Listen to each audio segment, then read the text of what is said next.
Untitled Podcast is a part of the Kansas Google Education Group Network and also the Mace Kansas Network. You can find more information about episodes and guests at www.untitledpc.net. Welcome to Untitled Podcast. My name is Travis True. And I'm Carol Nelson.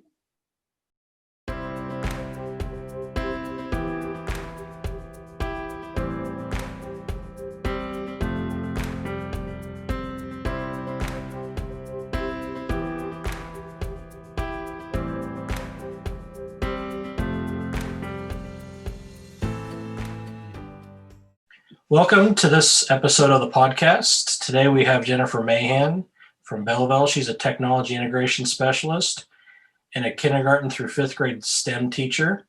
And she recently started the STEM program in the makerspace in Belleville. So welcome, Jennifer. Hello, thank you for having me. It's great to have you with us today. Would you just elaborate a little bit more and tell our listeners your journey in education and how you ended up where you are now? Yeah, my journey started so different than where I am now. I actually started my first 2 years. I was a 6th through 9th grader community-based instructor. So I was teaching life skills to students with severe and profound disabilities. And it was the most rewarding job, but also exhausting. So I did that for about 2 years. And then I actually moved from Nebraska to Kansas. And that's when I took, honestly, just the first job that was offered to me. And it was an elementary special ed position. And I worked with 2nd through 5th graders. And at the time, I was getting my master's in special education. I thought that was, my dream job. And I just felt like it wasn't for me anymore. So I ended up switching to 5th grade that following year, and I taught 5th grade math and social studies for 3 years. And that's kind of what led me to where I am now. I started going to the MACE conference and I started learning more about technology. And math and social studies are not the most exciting topics to be teaching. So I wanted to figure out how I can make my lessons more innovative and exciting and incorporate technology. So I started getting my master's in instructional technology and a position. We wanted to start a STEM program, and I wanted to be a technology integration specialist. So we kind of merged the two jobs. And so STEM wasn't originally what I wanted, but now I'm in my 2nd year of doing STEM and tech integration, and I couldn't imagine doing anything different. I love it now. Awesome. So Belleville's a small rural school, right? So tell us about how you got the STEM program started, what challenges, because you are in rural north central Kansas, what challenges you had to overcome in creating a new program like that. Yeah, we are a very small district. Our elementary is less than 250 kids, and it's preschool through 5th grade. And I would say my biggest challenge was funding. So I kind of knew I was going into this position in May, or thought I was going into it. So I wrote a grant regardless, thinking if I got this position, great, let's go ahead and start this STEM program. And if not, and we didn't move forward with the STEM program, I thought, well, I'm just going to have the best robots out of any classroom teacher. So I applied for a grant for $5,500 and thought I could buy everything. And I quickly realized that that wasn't enough. So I wrote another grant for about $5,000. Still was missing what I needed. And then since then, I probably in the past year got about around $23,000 in grants and funding for our STEM and Makerspace program. In addition to funding being a challenge, I would say just, we're in an area where no schools around us have a STEM program. And convincing people that this is an important skill set, I think, was a challenge.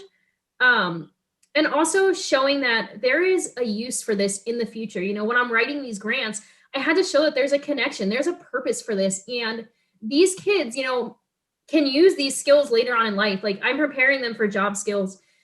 And even finding business connections that I can connect kids to is kind of challenging for our little rural area. But I think that was probably my main challenges with funding being high on that list. So, what kind of grants or what kind of grants did you write? Where do they come from? How can people, people maybe in your same situation that want to get something started, where can they find these grants to apply for? So most communities have some sort of local foundation or some sort of communities to provide grants for education. So my first grant, I believe I wrote to the Republic County Community Foundation, and they gave me that money and didn't really, they gave me the full amount. Then the next one, I applied to the Dane Hansen Foundation, which is a larger group. And then after that, I believe I did the Republic County Community Foundation again, but to kind of further it. And then I also did, what is it called? I cannot think of what it's called, but there was another local one out of Concordia, and that's kind of who, I can't think of it, but they do a lot for education as well. So I feel like a lot of communities have these grants. It is a lot of work and energy and time into going into them.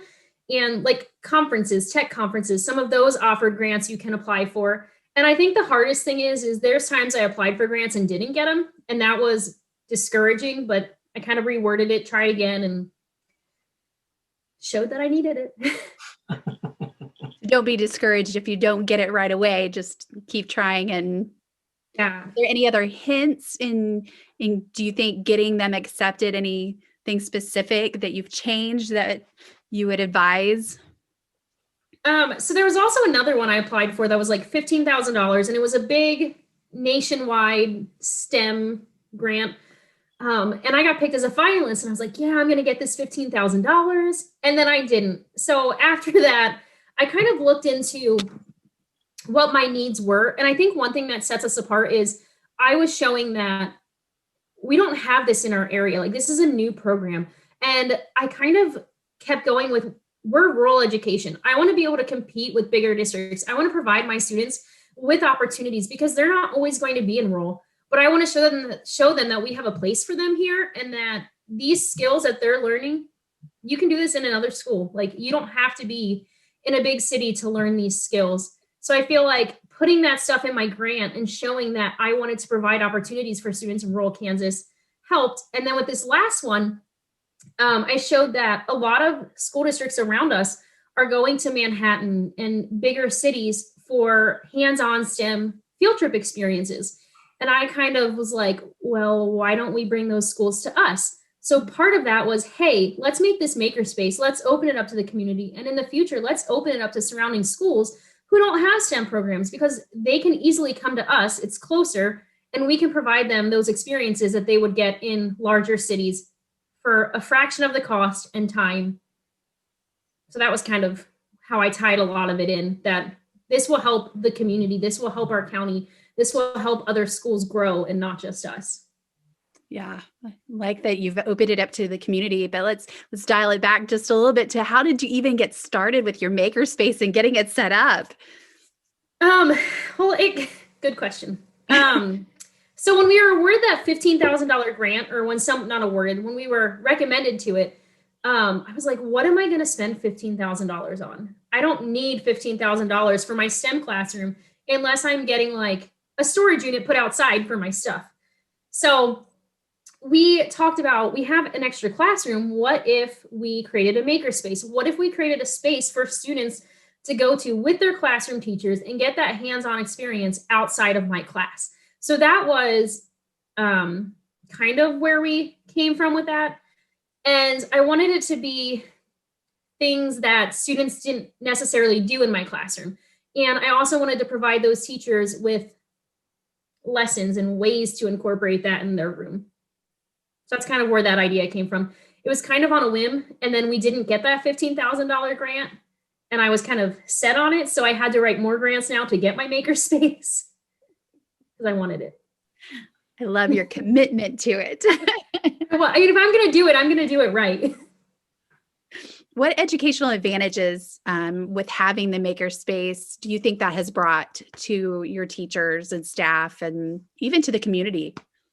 So we have not actually fully started our makerspace yet. We are still in the process of setting it up, getting it all going. But I think we're going to give students an authentic learning experience outside of the STEM lab that they can make connections with in the real world, providing them a new set of skills, empowering them to be innovative. Like I said, outside of STEM, we're giving teachers the freedom to create lessons that are hands-on and just making cross-curriculum connections and doing more. I think we're going to find more positives as we go along, but right now, as I'm in the process of setting it up and the research I've done, I feel like that's the benefits we're going to provide.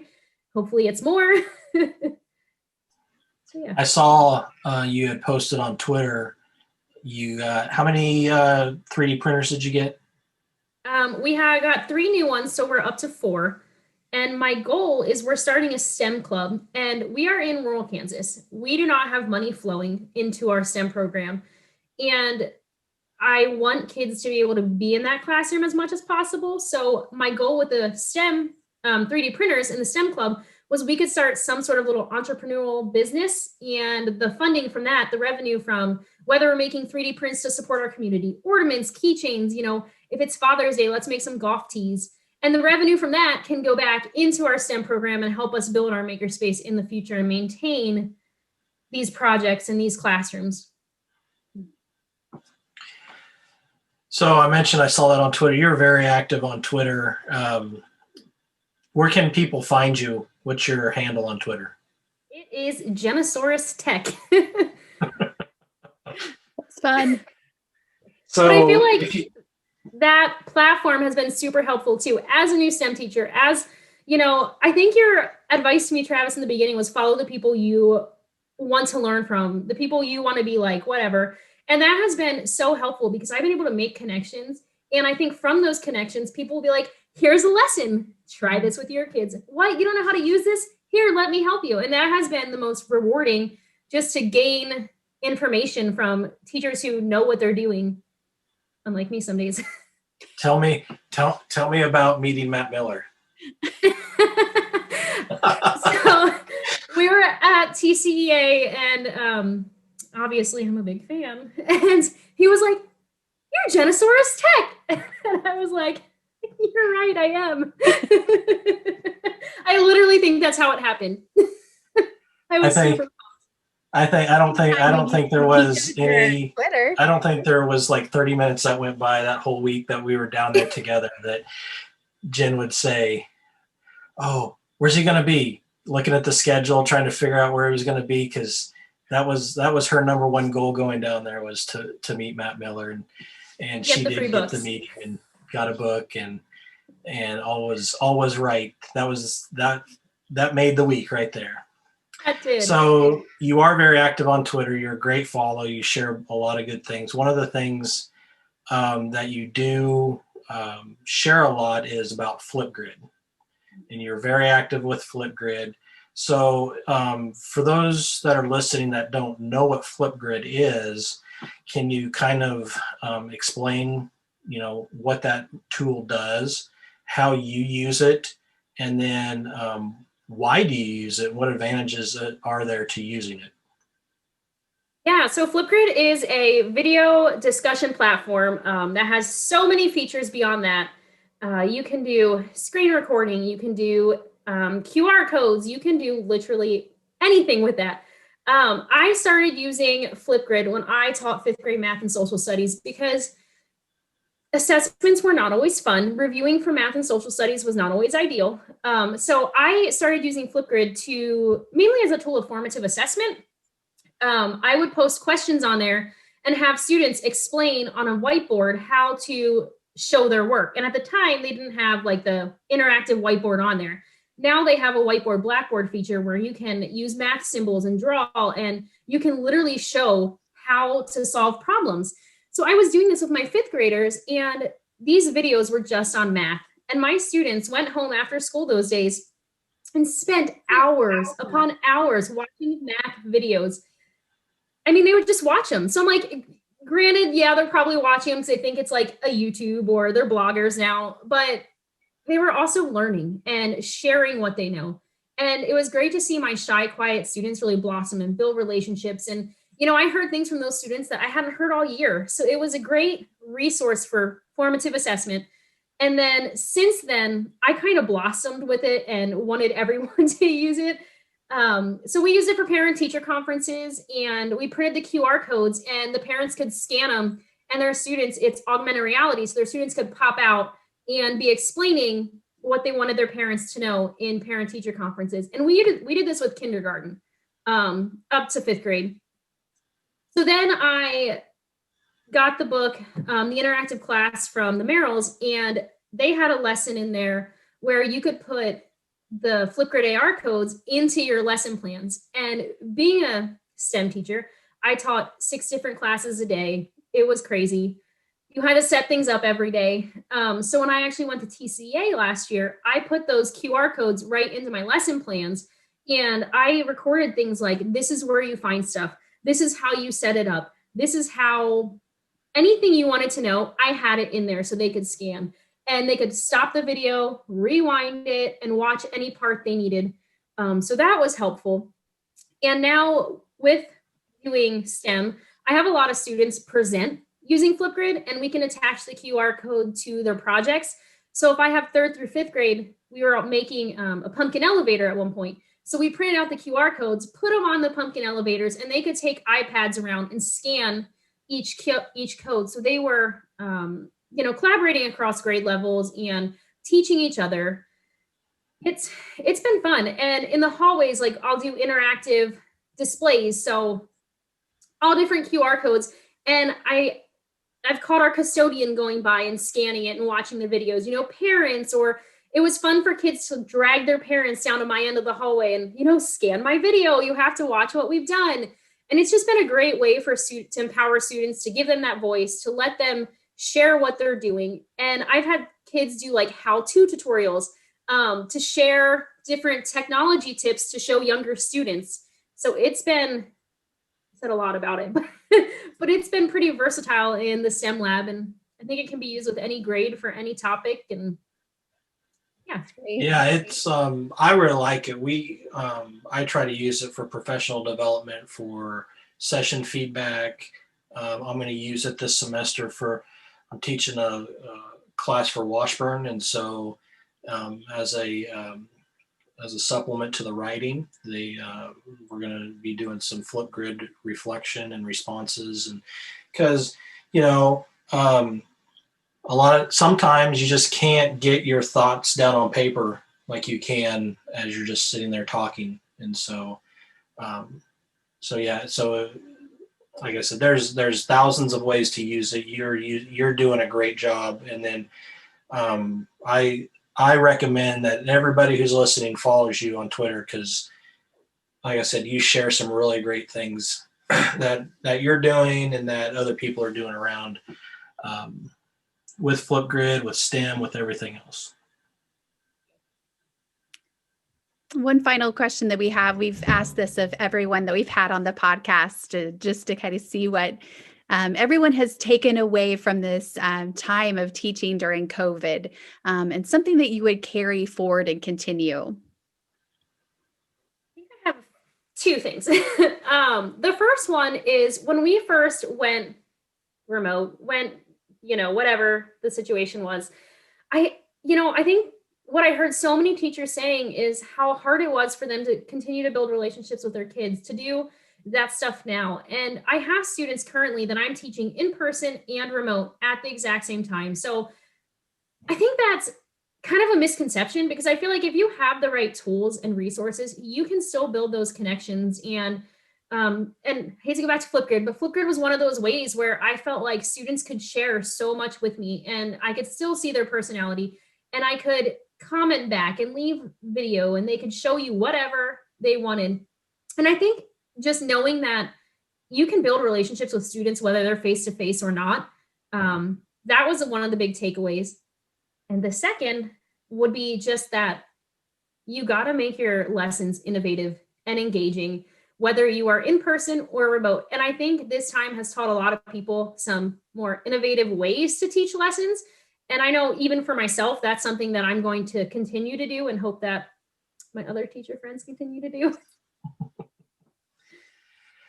Well, thank you for coming on and sharing your story and the great things you're doing with your STEM program. I know when we had talked and you were just getting started, you were really nervous about getting started and asking about what robots we need to buy and everything else and it's fun watching this grow from basically this is what we want to do and now you're actually doing it and doing a really great job. So thank you for coming on and sharing your story. And yeah, everybody get on Twitter, follow Genosaurus Tech, and then we'll see everybody on the next episode. Thank you for having me.